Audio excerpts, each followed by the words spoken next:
Chapter 8. Monday, I was in Cynthia's apartment waiting for Alex's parents, who had come into the city from their home in Putnam County to claim their son's body. Cynthia wanted me at the apartment when they went through Alex's things. I felt awkward, but she had been adamant. She had never met Alex's parents, but she shared his resentment of them and didn't like the idea of strangers going through her apartment. She said she didn't want them walking off with anything. I told her these were wealthy people, they wouldn't be pilfering the flatware, but she wouldn't listen. They had treated their son, her friend, abominably. It was her apartment now, and she wouldn't have them in there without me to stand guard. I was sitting in the living room watching the TV Food Network when the buzzer rang from downstairs. I turned off the television and walked through the kitchen to the intercom. "Who is it?" I asked. "Mr. and Mrs. Penworth." The tinny voice was distorted by the cheap speaker and the sound of traffic behind it. I pressed the door release button with my thumb. When footsteps approached on the stairs, I opened the door and was surprised to see 4 people crowding onto the small landing, 1 woman and 3 men. The woman and 2 of the men were in their mid-50s, the third around 30. "Hello," I said, unsure whom to address. "I'm Zachary Brandis." "How do you do?" said one of the older men, entering. "I'm Simon." His handshake was firm but gentle, his palm dry and cool, like a fresh sheet of parchment. About 6 feet, he had lean features and a healthy tan. He made the introductions as the others entered. "This is Martin Penworth. He was Alex's father." I was struck by the unfortunate phrasing.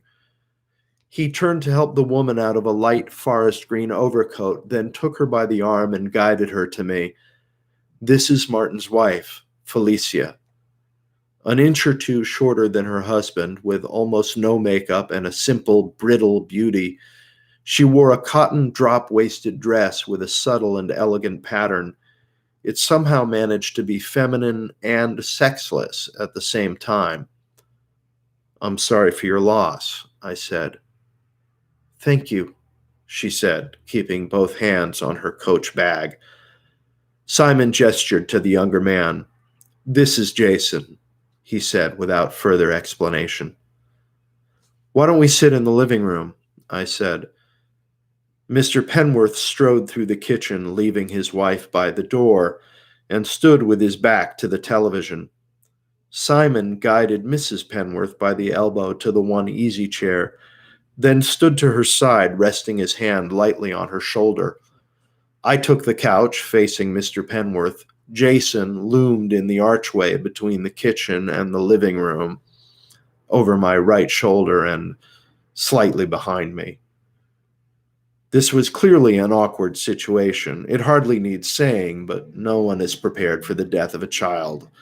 I couldn't imagine a more horrible, unnatural event, and I knew anything I might say would seem trite and out of place. Moreover, I had certain preconceptions about all these people. They, in turn, must have had ideas about what I was thinking of them. They could hardly think that their son would keep the details of their relationship secret, so they would have their own defenses up. I thought I'd get the ball rolling. "I know this is a difficult time for you, and I'd like to do whatever I can to make this as simple as possible. Cynthia couldn't be here, so she thought it would be easiest for everybody if I took her place and helped you to get Alex's things organized. We weren't sure how you wanted to handle this. Do you want to take things with you today, or did you want to make some sort of arrangements to have his property?" Simon cut in. "We don't really intend to take anything much, Mr. Brandis. Martin and Felicia just want to look through Alex's things and see if there are any photos or correspondence, items of a sentimental or personal nature. You understand, things they might want to have as keepsakes. We have no interest in clothes or furniture, household items." "I see. Well, why don't I show you his room? It's right down the hall." "Thank you," said Simon. Mrs. Penworth stood. I led her to his room.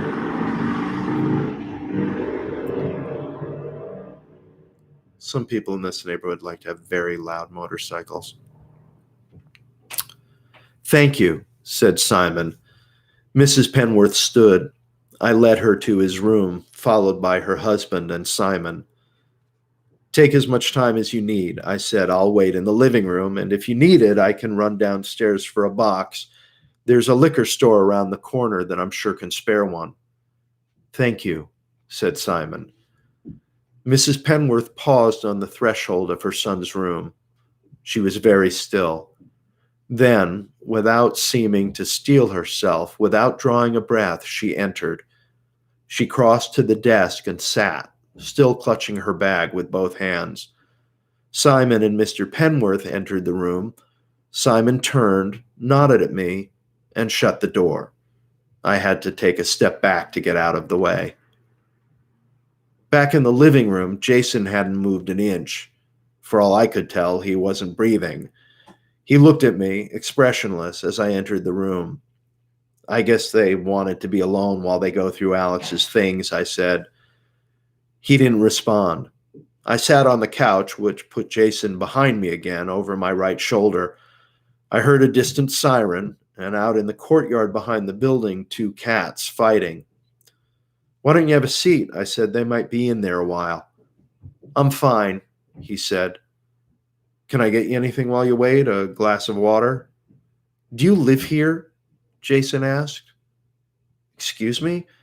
Do you live here? No, I don't. Then stop playing host. You didn't know Alex. You don't live here. I don't know who the hell you are or why you're here. I'm sorry. I'm here because Cynthia, who was Alex's friend and roommate and who does live here, couldn't be. She asked me to be here in her stead. Well, stop trying to make everyone comfortable. It's not your place. All right, then, I said pleasantly. We'll just wait. And we did. One of the cats must have successfully defended its territory because the sound of fighting ended abruptly and we were left in silence. I retrieved my backpack from the kitchen chair, sat down on the couch, and looked at Jason. I've got a New Yorker, a New York, a Zymergy, a volume of Richard Wilbur, and catalogs from PC Warehouse and a janitorial supply company. Something to pass the time? He met my gaze but didn't respond. He was starting to piss me off. This janitorial supply stuff is pretty cool, I said, and held the catalog out to him. You might find it interesting, you never know. Tell Simon I'm waiting outside, he said. What if they need help carrying things down? I asked. They won't, he said. They're not going to be taking that much. He turned and stalked out the front door. It slammed heavily. I opened the Zymergy, the Journal of the American Homebrewers Association, and began to read an article on clarifying agents.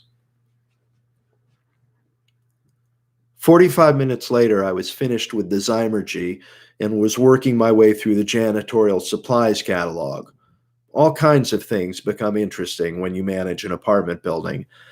I was contemplating the purchase of one of those telescoping poles with the rubber grabby thing at the end for changing hard-to-reach light bulbs when I heard the door open down the hall. Simon appeared, followed by the Penworths. Mr. Penworth was carrying a plastic milk crate, half filled with what looked like random papers and some framed photographs. I stood. Zach, Simon said, I think we have everything we need from his room. He glanced around. Where is Jason? He seemed uncomfortable. He said he would wait for you outside. Ah, said Simon. He nodded, patting his beard as if to make sure that it was still there. Do you happen to know if Alex kept anything else that might be of value somewhere else in the apartment? He asked. I couldn't say. As you can see, it's pretty sparse. The kitchen had some cabinets and one closet. The living room had only the couch, a wicker chest that served as a coffee table, the television on a cheap Formica Parsons table, an upholstered bentwood rocker with matching telephone table, and a small two-drawer filing cabinet. Cynthia had told me that the only things in the filing cabinet that pertained to Alex were shared bills covering the apartment, utilities, and the like. You're to have the run of the place, I said, so you can look through anything you'd like. Simon turned to Mr. Penworth. Martin? Mr. Penworth looked confused. He hesitated. Let's take a look in the closet? We might as well while we're here. He was looking to Simon. Simon turned to me, raising his eyebrows. That would be fine, I said, but I didn't head for the kitchen. Instead, I sat in the rocker, crossed my legs, and went back to my article. This was their show. I'd hang around while they were here for Cynthia, but other than that, I was done being solicitous. They were odd fish, bereaved or not. They could stutter about the apartment all they wanted with no further assistance from me. Mr. Penworth opened the kitchen closet door. A string was hanging from a bare bulb, and he pulled it. A harsh light came on, and he peered into the closet. He pulled aside an assortment of coats, both men's and women's, to reveal a 10-speed bicycle. He stepped into the space he had cleared and looked to his left. There are a bunch of cardboard boxes back here. Should we go through them? What do they look like? Said Simon. Just random boxes. 2 from a moving company. The others look like they used liquor store boxes. They're not sealed. Why don't we get Jason to help us with this? I don't want you straining yourself. No, that's okay, said Mr. Penworth. I can handle it. No. Jason should be here to help. I'll go get him. I don't want you taking all those steps again, Simon, said Mr. Penworth. I'll go get him. No, son, said Simon. You stay here with your wife. I'll go get him. Mr. Penworth began to say something, but Simon held up a hand and then patted him on the arm. It's all right, son. I'll go and get him. Mr. Penworth nodded and watched as Simon went out the door, shutting it gently behind him. Mr. Penworth turned to me. I looked up from my article and met his gaze. Well, he said. I nodded and went back to my reading. There was a new mildew remover that looked really good. Mr. Penworth crossed to his wife, who was still standing at the entrance to the hallway, took her by the elbow and guided her to the couch. They sat. I turned a page.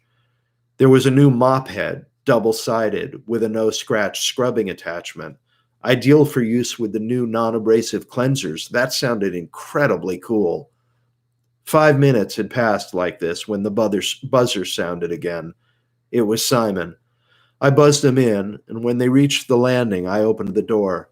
Simon entered, followed by Jason. Welcome, I said, smiling at him as he passed me.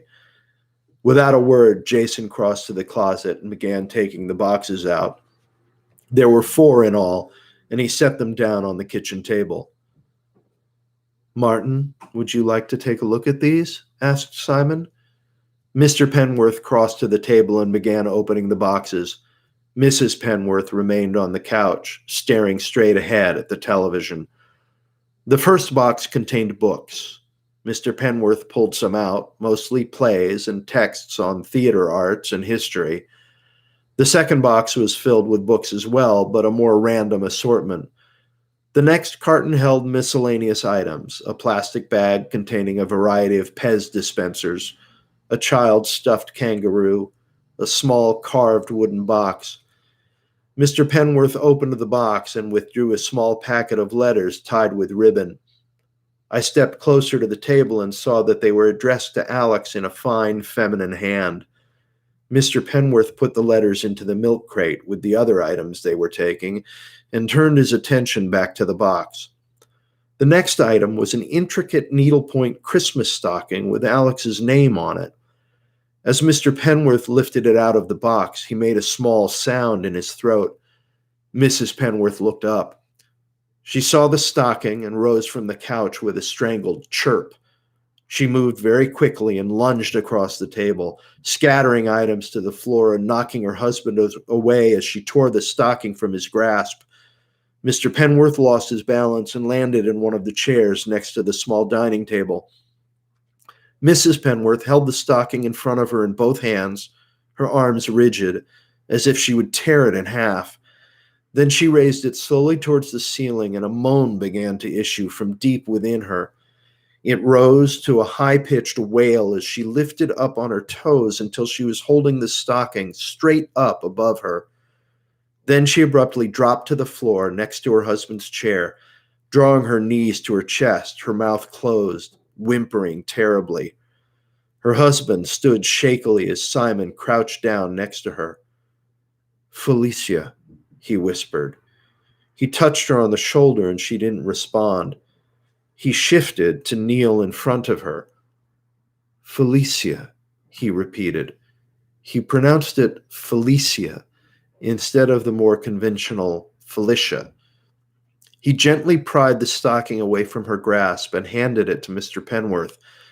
Then he held Mrs. Penworth's hands in his own and shifted them both to his left hand.